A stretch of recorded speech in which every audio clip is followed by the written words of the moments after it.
In 2019, me, my boyfriend, my best friend, and her partner stayed at an Airbnb in Sandusky, Ohio for a convention. There were several red flags about the place, but it was much cheaper than the hotel near the convention hall, so we opted for it. The first red flag happened as soon as we arrived. The owner greeted us and made a point to tell us that his house was directly next door. As in, if there weren't any trees, he would have been able to see into the windows of where we were staying. Okay, so we had a few houses on this property. No big deal, right? Wrong. It only got worse from here. Per instruction, we were forbidden to go into the basement under any circumstances, unless there was a tornado or something. Being the curious young adults we are, though, we opened the door anyway and went to investigate, but stopped in our tracks as soon as we saw the direction the stairs were facing, directly toward the owner's home. In the darkness, there was a faint electrical glow. We quickly shut the door and barricaded it with our luggage. Again, the owner's home was so close. There could have easily been something connecting his house to the basement. A little weirded out at this point, we went and looked at the rest of the house. It was a nice and spacious place, with a narrow staircase to the second floor where our bedrooms would be. We selected our rooms and began to unwind after a long drive. In my boyfriend and I's room, there was a single random sprinkler in the middle of the ceiling that looked out of place. We were tired from the trip, so didn't think much of it then. But looking back now, there's a high chance it was a hidden camera. Things only got weirder, though. We were gone most of the next day at the convention, and when we returned, one of the outside doors that we'd definitely locked was unlocked and slightly ajar. My friends and I collectively shared a look of panic and closed and locked the door.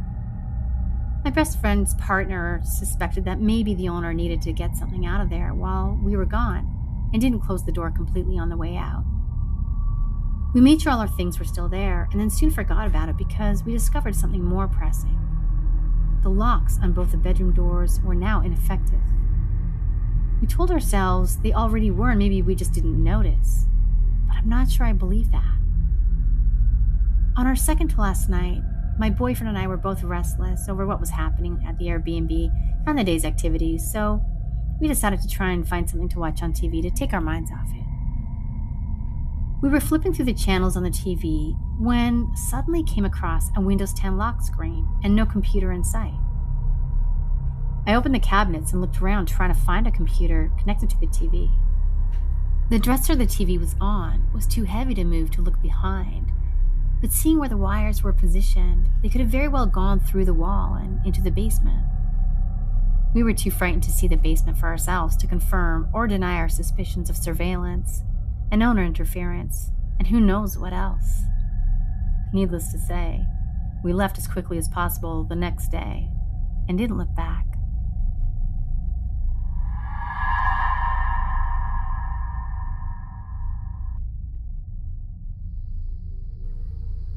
I was vacationing alone for several days in northern Maine, USA, renting an Airbnb, just me, 29 female, and my dog.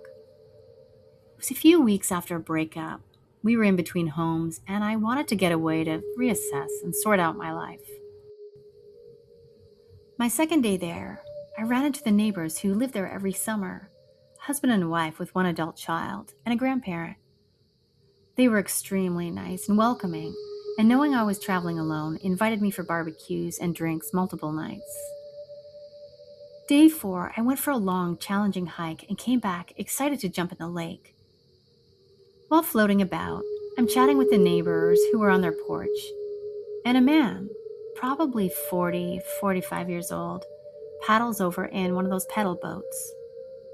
I figured he was another neighbor, and small talk was made. He was objectively handsome, fit, tattooed. An unknown man invites me and my dog to join him in the pedal boat after watching us struggle to stay in the kayak. My dog is not exactly the best kayaker. We try it, go for a paddle around, and I try getting to know him a bit more. He was being a bit odd about sharing details about himself, and once or twice just straight up didn't answer me when I asked a question. He asked who I was traveling with, a red flag right there, and I lied and said I had some friends in town that would be returning soon. We paddle back to the dock attached to my rental, and he asks if he can throw his clothes in the dryer. A little odd, but I did notice they got pretty soaked at the bottom of the boat. Whatever. I show him up the stairs and inside to point out where the dryer is, and offer him a beer. I went back outside to sit on the porch, where I could see my temporary neighbors. Probably 10 minutes pass, and this dude is still inside, so I shout in to ask him what's up and if he's okay. And he's just sitting on the couch, thumbing through the book I'm reading. Odd. At this time, I start to feel a bit weird about him being there. What was he doing for that 10 minutes? Casing the place? Unlocking the windows? I go back outside and he follows and sits down, sort of off to the side by himself. I don't know what prompted her to say this, but my neighbor shouts over, "Hey, is now a good time to come over?" Her mom senses must have been going off. I shout back, "Yeah, now's the perfect time." The couple come over and join us on the porch. Dad talks to this stranger, while Mom talks to me off to the side and asks if everything's okay. I told her I was getting weird vibes from the dude and was really glad they came over. Abruptly, her husband says I left something at home and I'll be right back. Comes back with a freaking gun on his hip. Very visible. So now I'm like, yo, what's going on?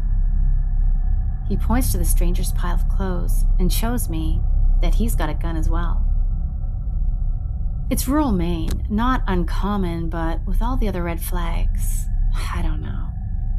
We quickly decide that we had plans to get ice cream and that it's time for him to get his clothes from the dryer and leave. Dad asks him where he lived, and he pointed to their friend's house across the lake where they know for certain he does not live. He also lied about his truck being parked across at the boat launch. We only know this because when this dude finally got back in his boat and pedaled back across, Dad jumped in his truck and zoomed down the road to grab a pic of his license plates.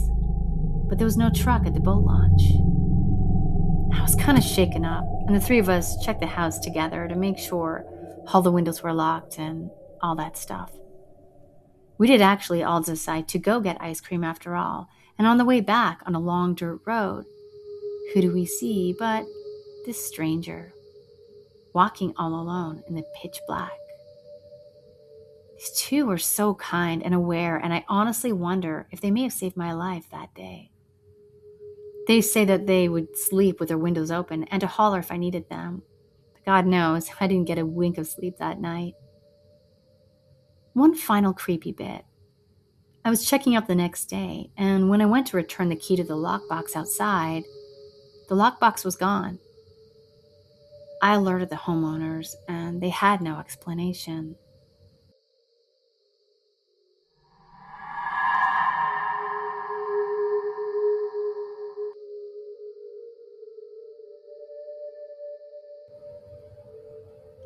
This past weekend, I was at a bachelorette party in Scottsdale, Arizona. We rented an Airbnb that is managed through a property management company located in a cul-de-sac that also has one other rental. The other houses were residential. The front door had a key code that they changed for every new guest check-in. On the last night, we stayed up until about midnight before going to our separate bedrooms. 2 girls locked up, front door, back door, made sure the garage door was closed and that the garage entry door was locked as well. We're all into true crime, so definitely overly aware, if that's possible, of our safety and surroundings at all time. Fast forward to 3:30, 4 a.m.-ish, and one of my friends wakes up because she heard a door slam close and someone say, "Hello?" She's freaking out and can hear this person walking towards the room she's staying in with 2 of our other friends. The intruder opens up the door, and my friend shouts, "Who are you?" And the intruder, who looked like a girl our age, says, "Sorry," and she runs out of the house through the garage door. She and the two girls in her room got up, closed the door, and checked everything else, and it was all still locked. On the other side of the house, one of my friends had woken up later in the night because she had a super unsettling feeling that someone was watching her while she slept. Her room had floor-to-ceiling windows with sliding doors going out to the pool. She had no idea that any of the other stuff had happened until next morning. It was really creepy the next morning because everyone else had slept through all of this happening. If any intruder had bad intentions and my friend hadn't heard them enter, a very different story and different scenario could have taken place. We concluded that the property management group was not changing the entry door keypad codes or using the same code for both rental houses on the cul-de-sac. And maybe the girl was drunk and got the houses mixed up. Either way, this was super creepy.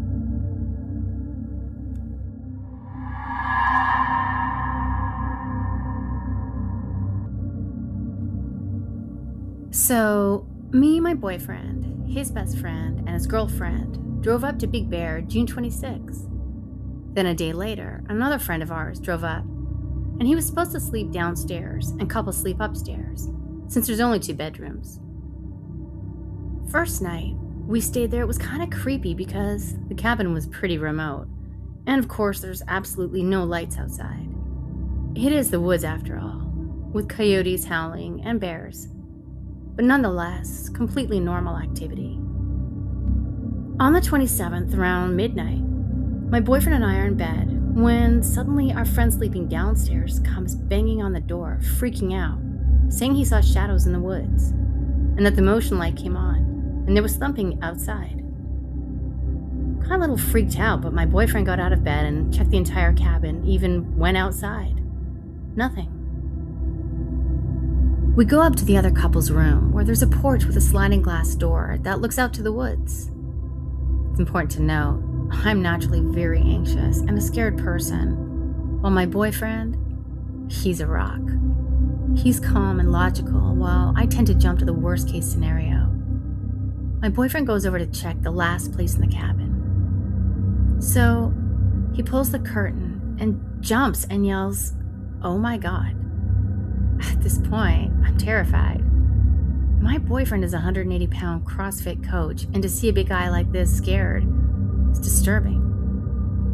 He locks the door and backs slowly away. He says quietly, "There's a large man standing outside, staring at us. He's just standing in the woods, looking at us."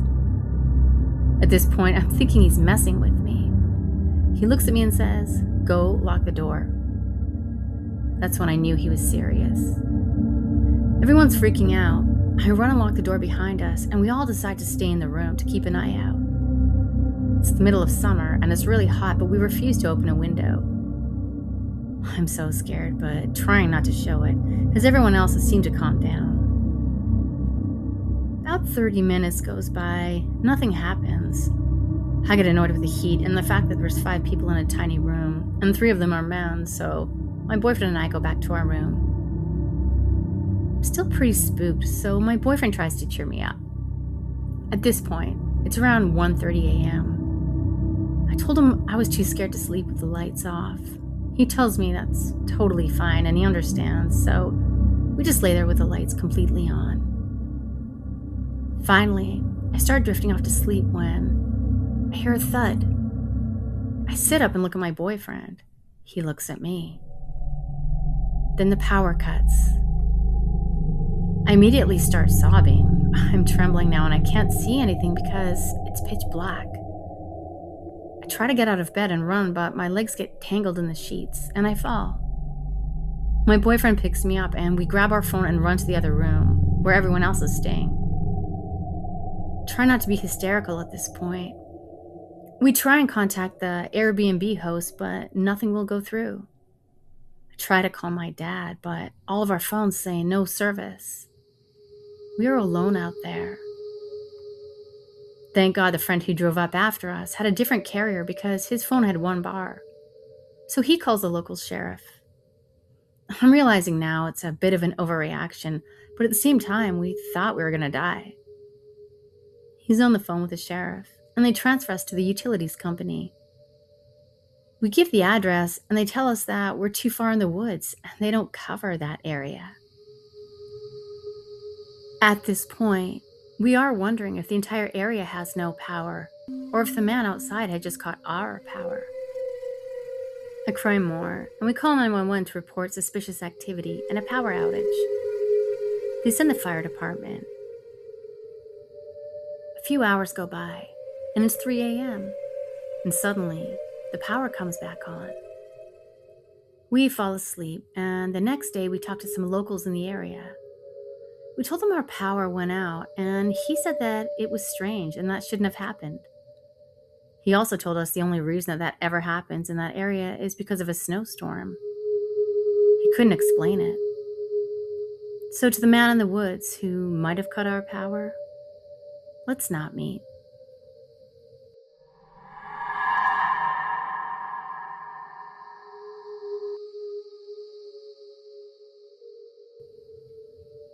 Last winter, I stayed in a super rural Airbnb for about a week. This happened the night before my last night there. Really nothing odd happened the whole week. The woods were completely dark, and you couldn't see any lights from other houses, which was great for me. The whole place had huge windows all around looking into the woods, and that night I was walking around one of the rooms when I heard a quick, sharp whistle from outside. I genuinely don't get scared easily by stuff outside in the night anymore, but it was so weird. The instant I heard it, I was full of fear. So fearful that both my eyes and nose started watering. I had never experienced this before. I stood there, kind of paralyzed for a second before I heard another whistle.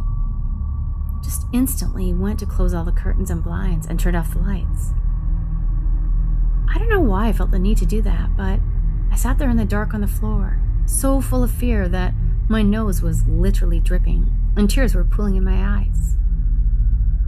I had the windows fully open so I could hear the whistle, intermittently, getting closer, until it sounded like it was right outside. Then I was beyond fearful, totally paralyzed, and for some reason, that made me freak out more. I was straining to hear whether I could hear footsteps and whether it might be a person.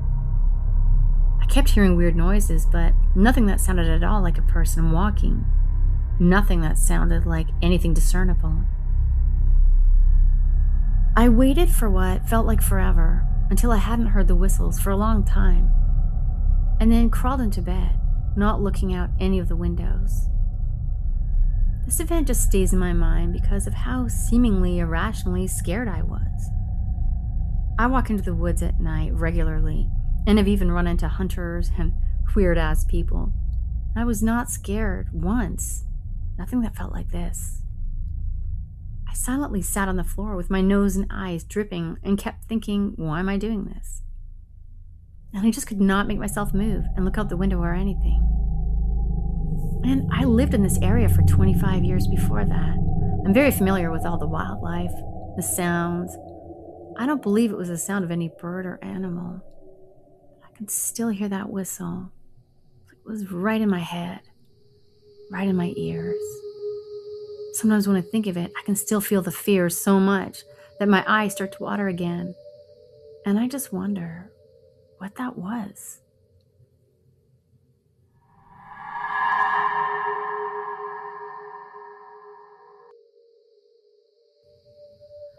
So this event happened when I was 16. I'm currently 18 now, female. Our home had to have some renovations done, and the builders told us that the renovation would take only about a month. But we had to live somewhere else in the meantime. Luckily, we were able to live in an Airbnb that is thankfully in the same neighborhood as us. I take the bus to and from school, and it's a very long walk to the bus stop from this new location. One thing about me is that I have very poor sense of direction. Even if I've been taking the same road for years, it's still a possibility I will forget the way. So I was lost walking home one day and accidentally found another route on the way to the Airbnb from the bus stop. which added another 10 minutes to an already 20-minute walk. This is important context to the story. So one day I'm walking home from the bus stop and I'm cursing myself out because it's minus 20 something and I've accidentally taken the longer route, which is when I first notice a middle-aged man a good distance behind me. At first I shrug it off because he wasn't very close at all, but I begin to get concerned because the route I'm taking is not a regular one. It's kind of tricky where you have to cut between houses, etc., and it seems too large of a coincidence that he's constantly behind me, even on this absurd route I'm taking. At this point, I am scared, but I don't want to alert him to that. It's winter, and it's already getting dark out. And I'm not strong at all, so my chances of overpowering a grown man are slim to none. I pick up my pace, increasing the already pretty large distance between us. So as soon as I round the corner, there's a fence surrounding the Airbnb, and there's a gate that breaks up the fence that leads into the neighborhood where the house is. This is technically the back way, and you're not supposed to cross the gate. He's not rounded the corner yet. He's far behind me. So at this point, I sprint like my life depends on it down the sidewalk and duck under the gate and hide behind the fence. I then climb the porch stairs and peek across the fence. It's in a position where I can see the roads and sidewalk, but they can't see me. And he bursts from around the fence, running probably because the distance between us has grown too large, and stops in his tracks. When he does not see me, and pulls out his phone and starts talking, then goes back the other way he came. Until this day, I'm not sure if it was paranoia or he genuinely had bad intentions, but I'm still glad that there was such a distance between us, which is the only way I was able to run off unnoticed by him.